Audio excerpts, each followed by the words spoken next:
What's up, world? It's your boy AP. It's AP's NBA picks, man. Today is a sad day for me, but a good day.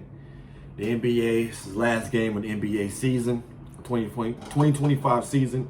We got game 7 of the NBA Finals. The Indiana Pacers versus the Oklahoma City Thunder. They're playing in OKC. Now, just right off the bat, I can't talk you off of if you like the Pacers or the Thunder. The Thunder do have the home court advantage. They do have a very aggressive defensive team. But the way I'm seeing this game is that Jalen Williams and Shai Alexander have such high usage rates for the Thunder. If the Pacers can shut them two down, which is going to be extremely tough because those two players are extremely talented, the Pacers got a chance to win this game. Only thing that kind of, puts a wrinkle into that is the OKC Thunder have the home court advantage. It's going to be loud in there. But we do have experience from on the coaching side of the Pacers, and also the Pacers players, in my opinion, have a little bit more experience. This team has been together longer than the Thunder. Well, Thunder been building, but they just added Caruso into the mix. And the Pacers added Siakam a little while back, but I think they have a little bit more rhythm, a little bit of more experience. These games have been going either way. We've seen both teams have little blowouts. We've seen some close games. We've seen the Thunder not cover the spread. We've seen the Thunder cover the spread in some of the wins. So we'll see how it plays out. But I think I'm on the Pacers side, which is a dangerous side to be on because we've seen in the playoffs that the home court advantage has really been a thing in this year's playoffs. So I just want to go through some in-depth analysis, and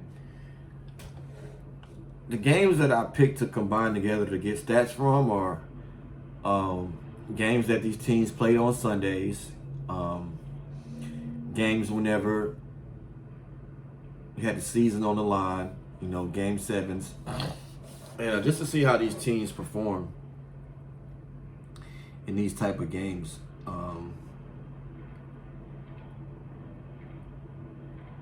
So let's just go over like scout report, like some player profiles right here. Starting with Shai Alexander, SGA. He's a high volume scorer from all levels. His points primarily come from pull-up jump shots and drives to the basket. He is adept at drawing fouls on drives also. His most frequent assist target is Jalen Williams. He also finds Chet Holmgren and Lou Dort for open shots. A significant portion of his assists come from drawing the defense on a drive and then passing to an open shooter. Turnovers. His turnovers often come from lost ball situations while driving, indicating aggressive play that can sometimes lead to mistakes. This is some data you might want to use if you're doing a live betting for Shai Alexander. Now, from the games that I drew from, his first quarter averages 9 points, 1.5 rebounds, 2 assists. His second quarter points are 8 points, 1 rebound, 2.5 assists. His third quarter points is 8.5 points, 2 rebounds, 1 assist. And his fourth quarter points are 6.5 points, 2.1 rebounds, 0.7 assists. Just looking at this, it's pretty evenly flown through, but what I see correlation is in the fourth quarter, like the points drop a little bit, but that can be due to, them having blowouts and them resting them. And the assists also down. So that let me know in the fourth quarter, I'm making a look at Shai and say, hey, let's see if his points prop is, if he needs 8 more points to get to where he's at, might take him on the under and the assist under.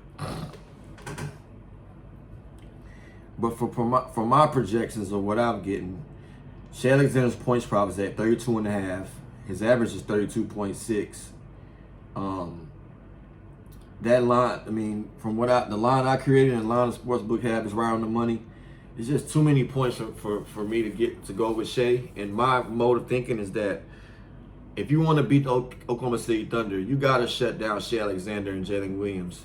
So I think he can hit his points prop, but I would not be betting it, and I would not be betting the under as well because he just gets to the free throw line so well. So I'll just stay away from Shai Alexander points. If I had to make a pick, I would go under because I do think that they're, in my mind, the Pacers should try to get the ball in his hands, but I won't be putting that on my ticket. Now, one thing I do like from Shai, and this is I'll give my picks at tiers. This is one of my top tier picks that I like. It's his rebounds over 4.5.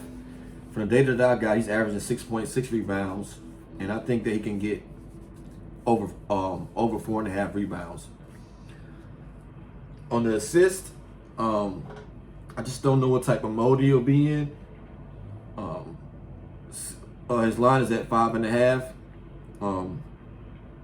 Have a slight lean with him going over that 5.5. 3-pointers made, 1.5.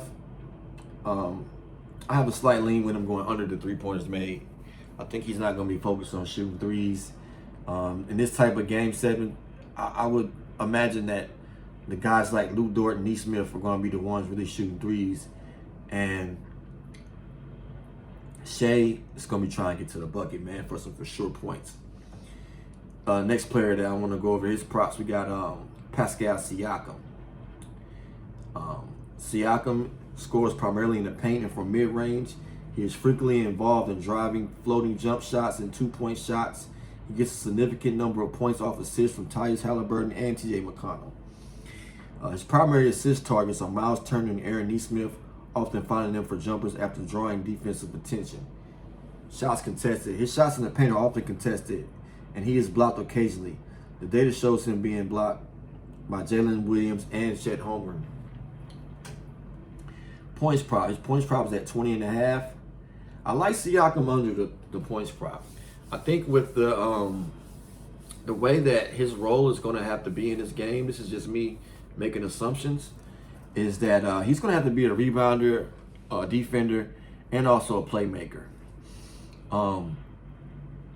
It seems like from the data that I drew up, he's averaging like 17.6 points per game from these type of situational games.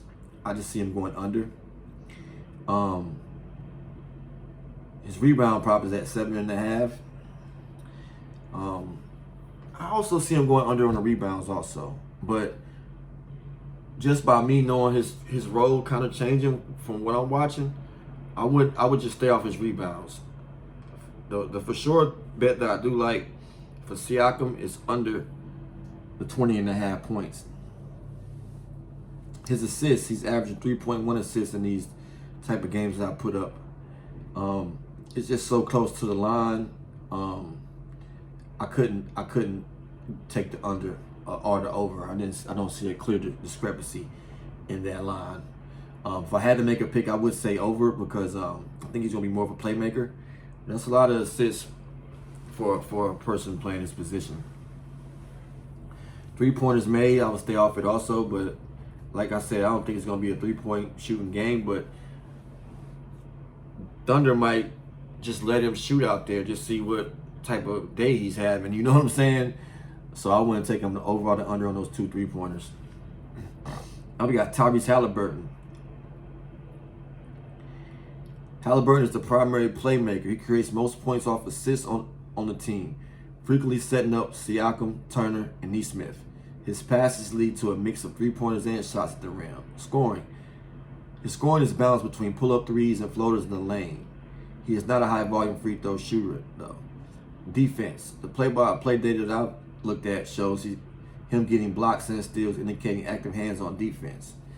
So yeah, Tyrese Halliburton can definitely get some steals, shoot some threes, and be a playmaker.